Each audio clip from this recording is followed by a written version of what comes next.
In this episode of Podcast Tactics, you will get podcasting tips and advice from a podcaster who created a show for ethically minded makers that focuses on ethical sourcing, environmental sustainability, and fair trade. If you want to keep learning about podcasting, get inspired, and stay motivated, make sure you join the mailing list at podcasttactics.com. I'm James, the host of Podcast Tactics. Thanks for listening. Let's get into it.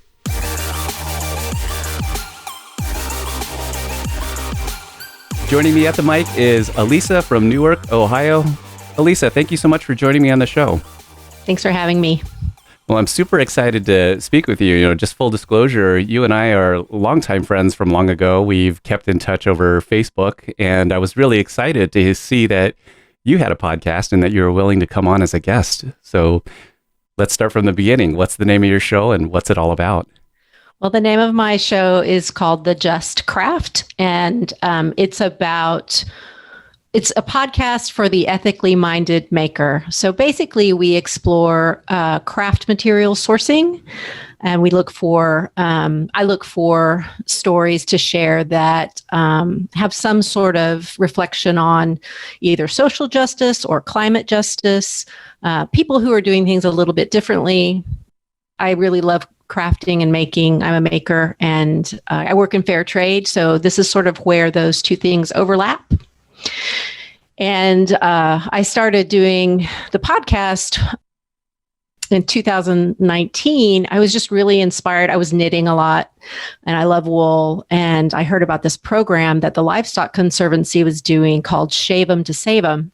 And they were trying to save rare breeds of sheep by running this contest where the goal was to purchase different rare breed fleeces or yarn, and you got a little passport and you put a little sticker in it for everyone you got. And I thought this was so great that everybody needed to know about it. And I was like, that's it. I'm just going to do a podcast. That is an awesome origin story. I love it. I didn't even really listen to podcasts. I was just like, I knew podcasts existed and I knew I wanted to do one. Wow. Okay. So my mind is blown. I would have assumed that you had listened to podcasts and that was part of the origin story there. Usually it is, but that's great. You jumped right in. Let's talk a little bit about the planning, if any, that you had leading up to launching your podcast. What kind of plans did you put in place? What did that look like for you? Yeah, I didn't have any plans. I was like, we were using Zoom for work, and it was kind of new for me. And I was like, well, this is great. And when I reached out to Deborah Neiman, the Livestock Conservancy, she said that we could do it on the phone or we could do Zoom. And I was like, Zoom was this new tool for me, So I was like, oh, yes, let's do Zoom. And I recorded it. And at the time, it sounded great.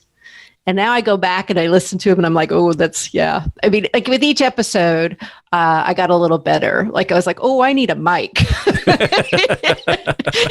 And then the next episode, I was like, oh, I'm interviewing people. I need a headset and another mic.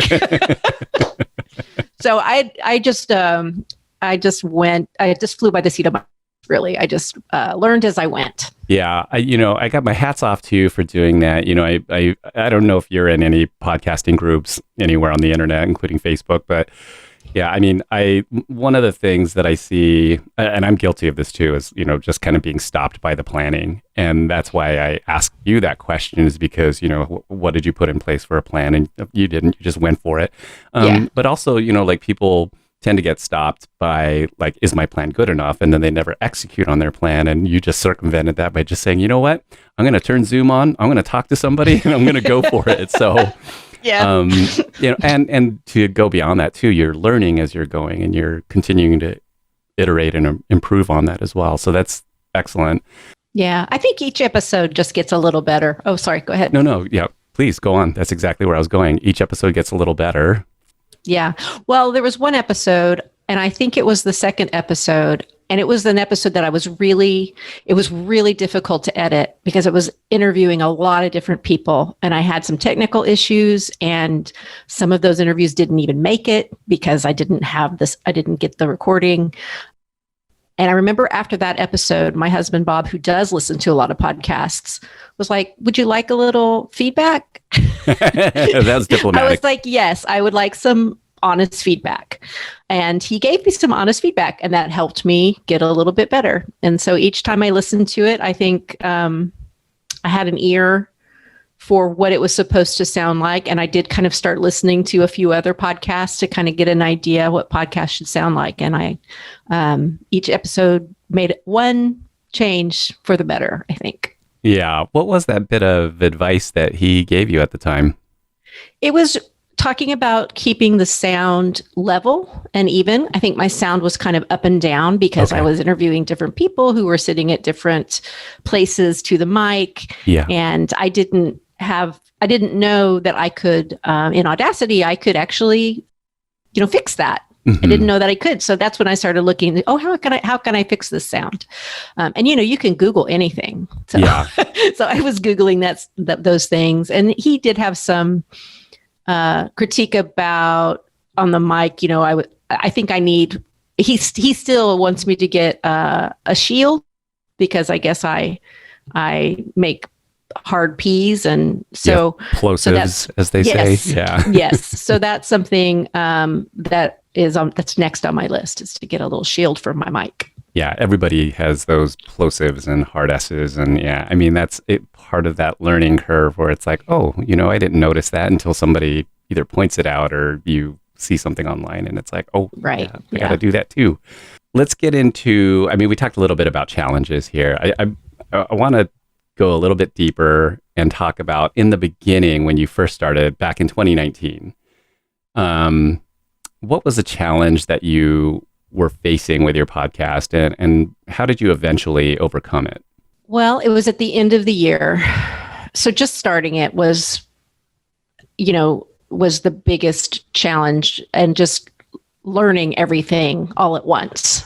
So, I mean, that's really the only challenge I can think of right away. I had a lot of ideas of things I wanted to talk about, but I think that's really it was just learning the technical stuff. I didn't have any problem with the editing. Like, I know a lot of people, editing is hard for them, but I actually have, so I went to school for journalism and media, and I took editing courses when I was at UCSD, before I went into visual arts. I was in media arts.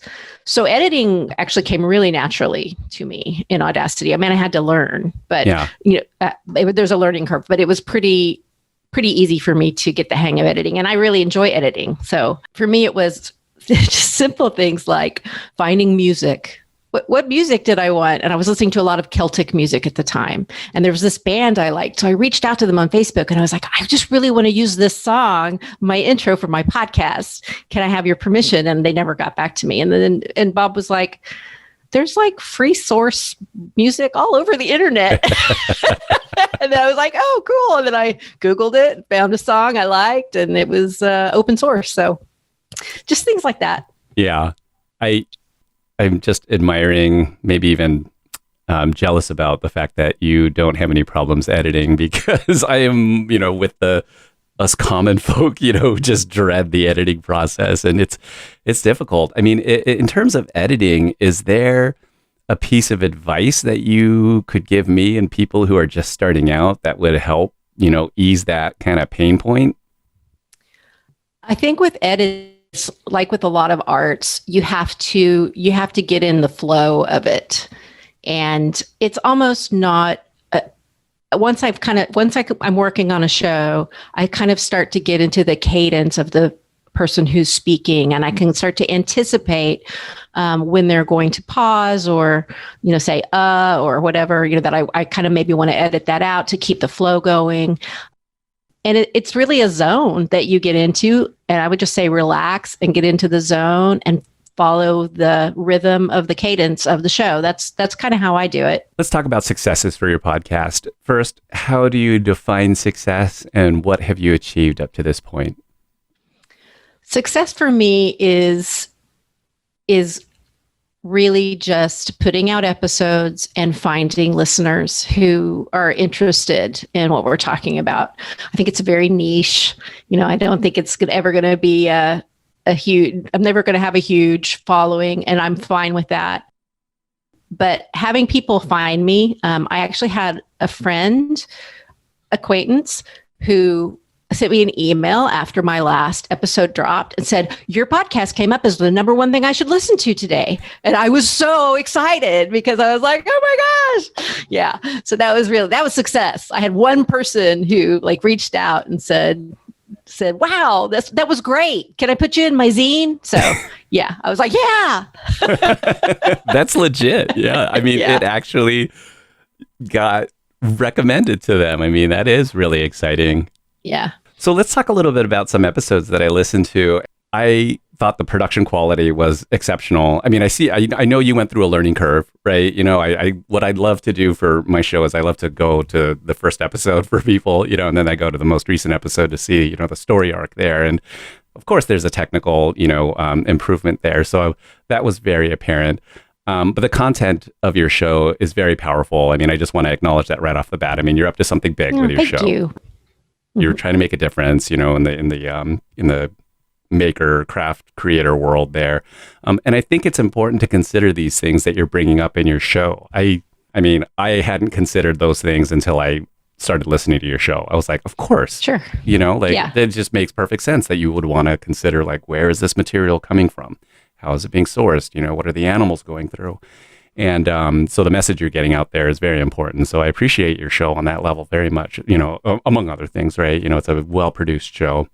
Your interviews are well done as well. So with the interviews, I'm curious, how do you get your interview, or how do you get guests on your show? How do you find them? I'm always sort of I'm always scanning the horizon for people that I like what they're doing. I'm interested in what they're doing. They seem like a good fit for me as a maker or me as a consumer. I will often, if it's not somebody I know, I will often purchase something. Like if it's somebody who's, for example, you know, I might look at this business and I might say, hey, I like what they're doing. This is they're sourcing something that ethically that I might want to purchase, and then I might purchase it, and then I might see how that goes. And then if I'm excited about it, then I might take the next step and reach out to them and see if they would be interested in letting me interview them. But I don't just interview, you know, people who are selling things. I also like to interview people who are just doing things in the community. Like the last episode was with the founders of Rust Belt Fiber Shed, who I had been in contact with because of things they were doing in our community. And I was like, this is righteous. I totally want to interview them. And I was just really glad when they said yes. So I'm always looking for people. I have a list. I have a short list.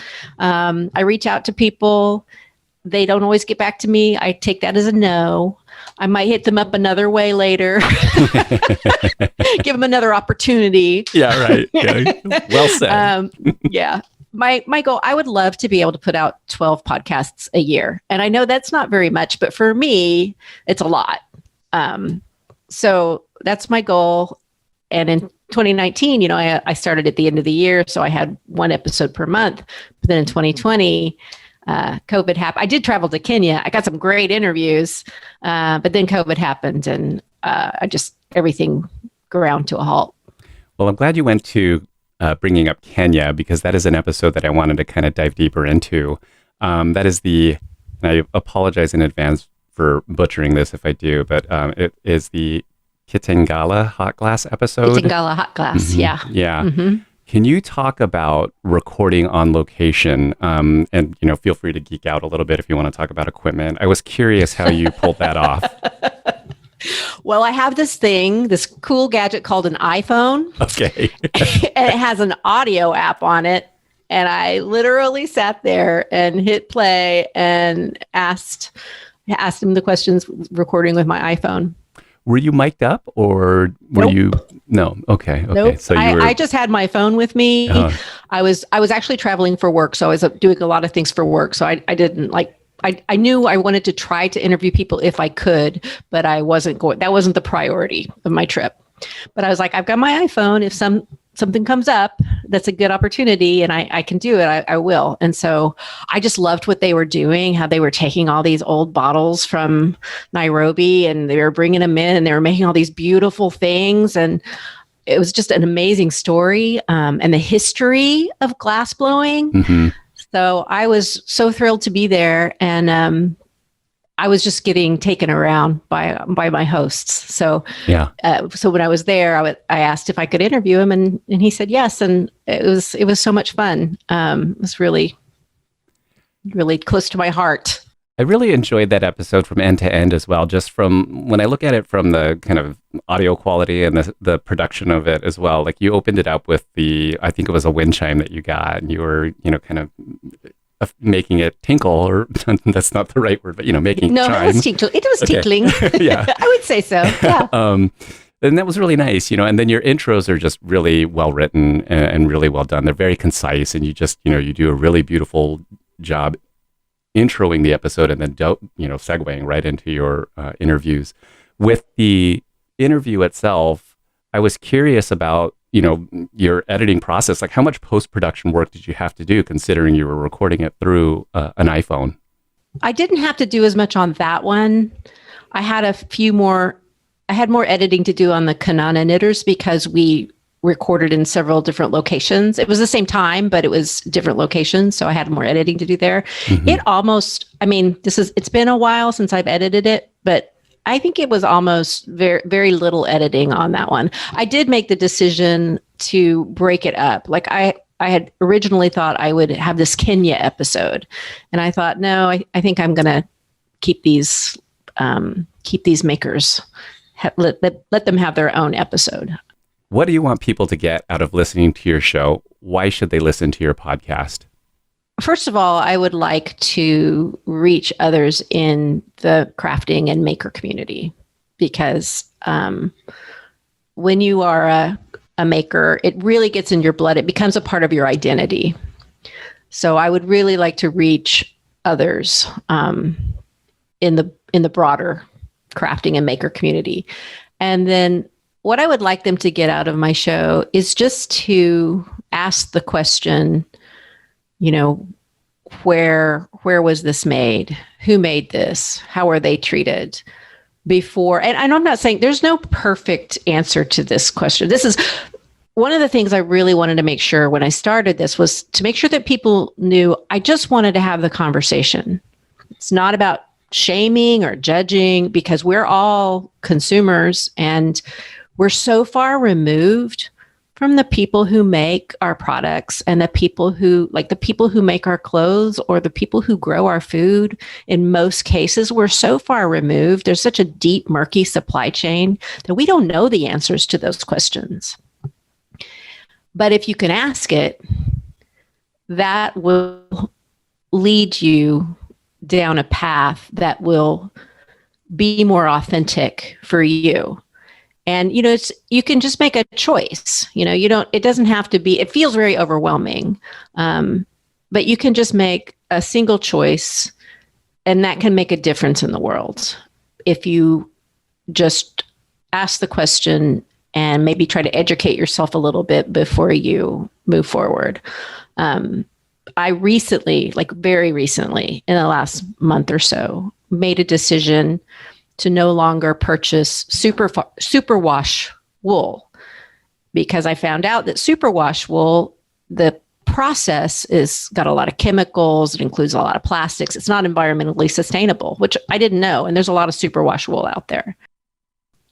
So that was just a decision that I could make that made sense for me. But for somebody else, it might be a totally different decision. It might just be, I just want to choose natural fibers, or I just want to salvage all my materials. I want to go to the thrift store and remake things and rip out sweaters and then reknit something else. And so there are so many different ways of doing things. And that's really part of the fun of making too, because you do have more control over what you're using. And that's part of the fun. That's awesome, first of all. And I'm getting just that kind of purposeful, intentional, thoughtful creator making, not just blindly, going to Michael's and, picking stuff up, right? And I want to be, full disclosure, I've been there. Mhm. I've totally been there. I've gone to the big box craft stores before. I don't so much anymore. There are a lot of things that are hard to find, ethically sourced, like almost all the findings that you need in sewing are made in China, and who knows what the situation of those workers is. So there are just some things that just don't exist in a more fair, ethical realm. But I think once we start asking those questions, I think it's going to lead to change, and it's going to lead to a better world. And because crafting and making is so important to me and so much a part of my identity, I want to make a difference in that world too. And I could go to the thrift store and buy old bags and take them apart and use the findings from those. And I haven't ever done that. So let's circle back to your podcast, and it's the time machine segment of the show here. Let's hop into our time machine, and let's go, a couple of years into the future. What does your podcast look like 2 years down the road? 2 years down the road. My podcast has a regular episode that drops every month. It's people who... I don't think I've really thought that far. Other than I want to have an episode every month, and it has a following. People who care about the conversation and people who want to listen are sharing and listening and maybe recommending people that I could talk to, who are doing things differently. That's really would be great for me. I hesitate about, I've been listening to your podcast, which did inspire me to get my little podcast off of a blog, which was audio files on a blog. I'm like, why isn't anybody listening to my podcast? Because nobody wants to do that. I got it on a feed. I got it put out to the podcast servers. Is that right? What are they called? Services? The podcast, yeah. Mm-hmm. The directories, yeah. Yeah. So it got me off got me to do that, which was great, which was a big deal for me. One of the things that someone was, talking about monetizing their podcast by having sponsors. And sometimes I think about that and I think, well, that would be great if I could have sponsors. But my concern about sponsors for a podcast like this is that it might be a conflict of interest for my content. So it would have to be someone who really aligned with the purpose of the podcast. And I don't know who that would be at this point, but.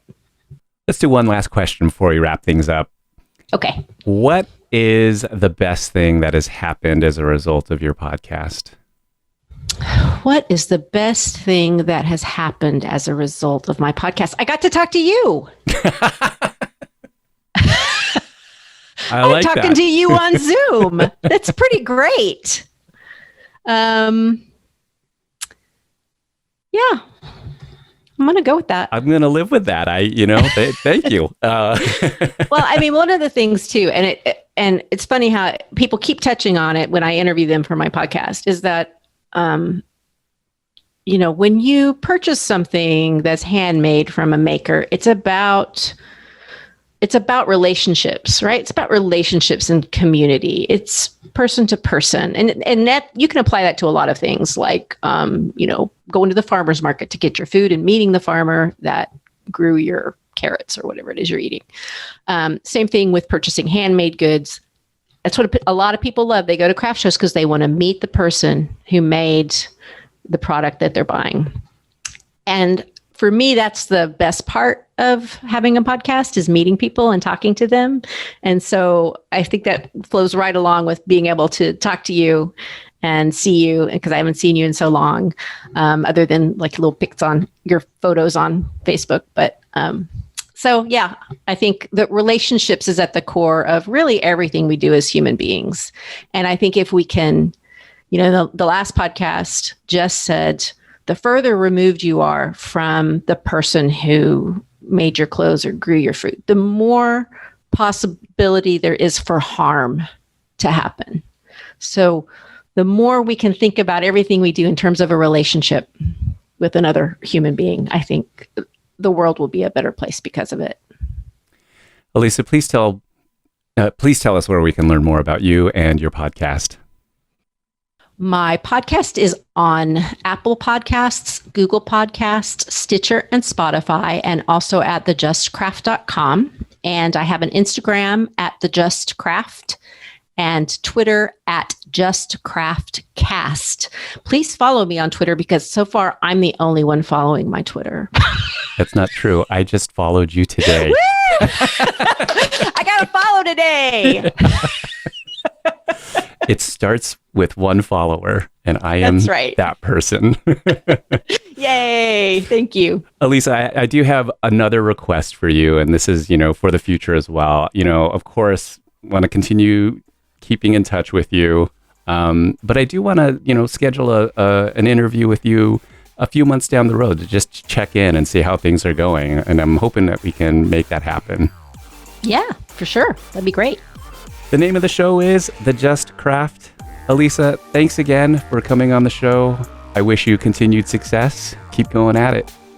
Thanks, James. And thanks again to Alissa. Check the show notes for links to learn more about Alissa and her show, The Just Craft. Please share what you got out of my conversation with Alissa by leaving a review on podchaser.com. You can find out how to do this in the show notes, and do let me know what you need from me to make this show even better for you. And make sure you follow Podcast Tactics to keep learning more about podcasting in future episodes. Thank you.